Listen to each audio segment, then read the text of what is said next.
நம பார்வதீபதையே அரகர மகாதேவா. அன்பார்ந்த பக்தி ஒளி நேயர்களுக்கு சுவாமிநாதா அனந்த கோடி நமஸ்காரம். இப்ப மகர ராசி நேயர்களுக்கு பகை ராசிகள் என்ன, நட்பு ராசிகள் என்ன அப்படிங்கறத நம்ம பார்க்க போறோம். இந்த மகரத்துக்குடையவன் சனி பகவான். இந்த மகரத்துல சனி பகவானுடைய ஆட்சி வேற, கும்பத்துல இருக்கிற ஆட்சி வேற. இந்த மகரத்துல இருக்கிற சனி பகவான் எப்படின்னா ஆனுகூலமானவர். இந்த மகர ராசியில் இருக்கக்கூடிய சனி பகவான் என்ன பண்றார் அப்படின்னா, மகர ராசிக்காரன் சாந்தமா இருப்பான், மௌனமா இருந்து பேசக்கூடியவன், மௌனம் பேசும். இவர்கிட்ட 10 நாள் பேசாம இருந்தானா ஒரே நாள்ல அரை மணி நேரத்துல பொறிச்சு தள்ளிடுவான் ஒரு மாச கதைய மகர ராசிக்காரன். சரி, இந்த மகர ராசிக்காரனுக்கு யார் யார் நட்புக்காரர்கள்? சனி பகவான் பெரும் கிரகம் இல்லையா? அந்த மகர ராசியில் இருக்கக்கூடிய சனி பகவானுக்கு ரிஷபத்தில் இருக்கிற சுக்கிர பகவான் நட்புக்காரகன். சரி, இந்த சுக்கிர பகவான் சனி பகவானுக்கு என்ன அருள்றார் அப்படின்னா, இந்த மகர ராசிக்கார சனி பகவான் தொழில் அதிபதி, உயிர்களுக்கெல்லாம் அதிபதி. இந்த சனி பகவான் சுக்கிர பகவான் அவருக்கு மாங்கல்ய ஸ்தானத்துக்குரிய விஷயங்களும் தொழில் ஸ்தானத்துக்குரிய விஷயங்களையும் செய்கிறார். காசு நிறைய பெறலாம். அடுத்ததாக மகர ராசிக்கு கன்னியா ராசியா இருக்கக்கூடிய புத பகவான் நட்புக்காரகன். சுக்கிரனுக்கு புத்திக்கு பெரிய அனுகிரகத்தை பண்றார். இந்த மகர ராசியில் இருக்கக்கூடியவர்களுக்கு கன்னியா ராசியில் இருக்கக்கூடிய புத பகவான் படிப்பெல்லாம் நிறைய கொடுப்பார். நிறைய படிச்சிருப்பான் மகர ராசிக்காரன். அடுத்ததாக இந்த மகர ராசிக்காரனுக்கு மகர ராசியே பலம். அப்படிப்பட்ட பலமான இருக்கக்கூடியவர் மகர ராசிக்காரர் சனி பகவான். சனி பகவான் அவரே அவரை பார்த்துப்பார். அடுத்ததாக இந்த மகர ராசிக்குரியவர் நட்பு கிரகமாக மீன ராசியில் இருக்கக்கூடிய குரு பகவான். சனிக்கு குரு எப்போதுமே நட்பா மாறிடுவர்.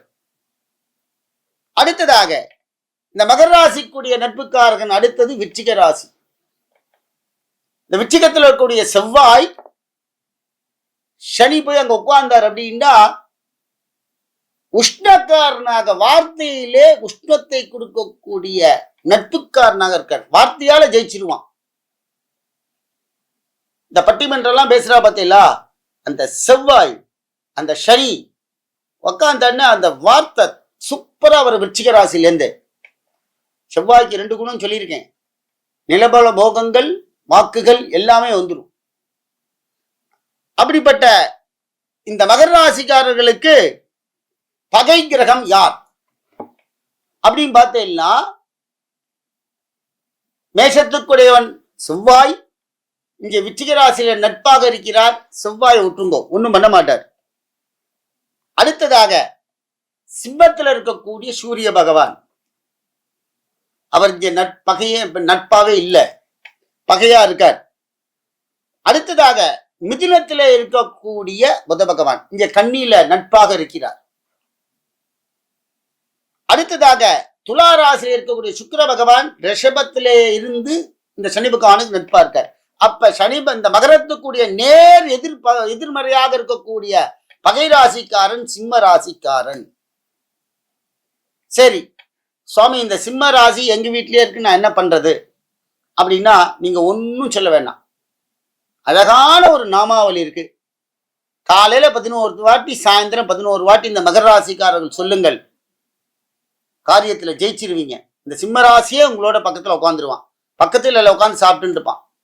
சார், நான் மகர ராசி, எங்காத்து மாமி சிம்ம ராசி, எனக்கு சுத்துல இருக்க பாதி சிம்ம ராசியா இருக்கு, எனக்கு தெரிஞ்ச வரைக்கும் இது எப்படி சமாதானம் பண்ணிக்கிறது அப்படின்னா, ஒண்ணுமே பயப்படவே வேண்டாம். உங்களை எதுவும் பாதிக்காது. ஏன்னா மகரத்துக்குரிய சனி பகவான், இங்க சிம்மத்தில் இருக்கக்கூடிய சூரிய பகவான் பகையை தவிர சனி பகவானுக்கு அடங்கினவர் சூரிய பகவான். போட்டி போட்டு தான் பேசுவார். வார்த்தைகள் தடித்து பேசுவார்கள். காம்படிட்டிவ் நிறைய இருக்கும் பிசினஸ்லயும். இந்த பிசினஸ்ல இருக்கவெல்லாம் என்ன பண்றது, நாங்கெல்லாம் என்ன பண்றது அப்படின்னு கேட்டீங்கன்னா, ஒன்றும் பயப்பட வேண்டாம். இந்த மந்திரத்தை மட்டும் சொல்லுங்க, ஒரு 11 வாட்டி காலையிலையும் சாயந்தரமும். கோயிலுக்கெல்லாம் போக வேண்டாம், வீட்லயே உட்காந்து சொல்லுங்க.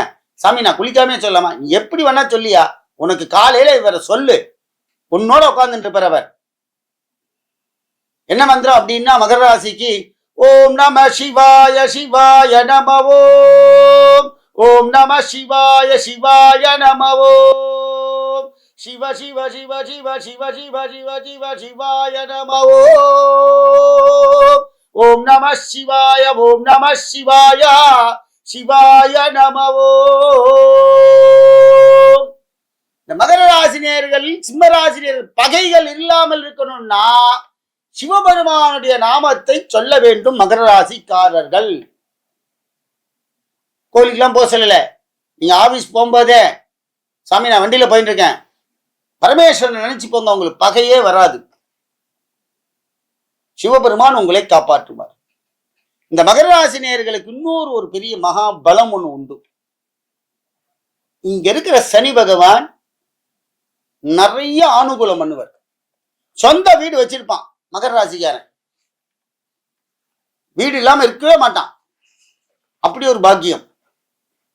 சாமி நான் மகர ராசிக்காரன் வீடு இல்லைன்னு திருப்பி யாரும் கேட்டீங்கன்னா உங்க ஜாதகத்துல அங்க பூமி பாக்கியக்காரகன் நல்லா இருக்கணும். ஆனா ஜென்ரலா பார்த்தீங்கன்னா மகர ராசிக்காரன் சொந்த வீட்டிலே உட்கார்ந்து சாப்பிடுவான். சரி, இந்த மகர ராசிக்காரனுக்கு யார் யார் நட்புக்காரர்கள்? ரிஷபம் தீர்க்க சொம்மங்களுடைய பாக்கியத்தை கொடுப்பார். கன்னியா ராசி நல்ல குழந்தைகள் படிக்கும். மகர ராசி மகர வீடுகாரன் குழந்தைகள்லாம் நல்ல வீடு வாங்கி அமோகமா இருப்பா. ஆத்துக்கார் ஒரு வீடு, ஆம்படியால் ஒரு வீடு, பையன் ஒரு வீடு, பொண்ணு வீடு, அப்படின்னு வீடாவே இருக்கும். அடுத்ததாக மகர ராசியில் இருக்கக்கூடிய மீனம் குரு பகவான் நல்ல புத்தியை கொடுக்கிறார், யோகத்தை கொடுக்கிறார். ஆத்துல எப்போதும் மங்களகரமான வாழ்க்கையை நடத்துவார்கள். விருச்சிகத்தில் இருக்கக்கூடிய செவ்வாய் அதிநட்புக்காரகன் நன்றாகவே இருக்கிறார், வாக்குஸ்தானத்தில் உட்காருவர். மகர ராசிக்காரர்கள் சனி பகவானுக்கு அப்படி ஒரு பெரிய ஒரு நட்பு கிரகங்கள். பகை கிரகம் யாரும் பார்த்தேன்னா ஒரே ஒரு ஆள், சிம்ம ராசி. சிம்மத்தில் இருக்கிற சூரிய பகவான், சூரியனுக்கு சனிக்கும் பகை.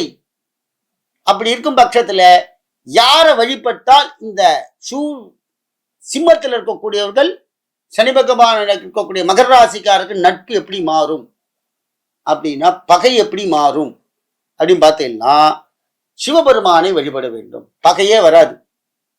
வழிபடணும் கூட விட காலையில 11 வாட்டி, சாயங்காலம் ஒரு 11 வாட்டி சிவபெருமானை சொல்லுங்கள்.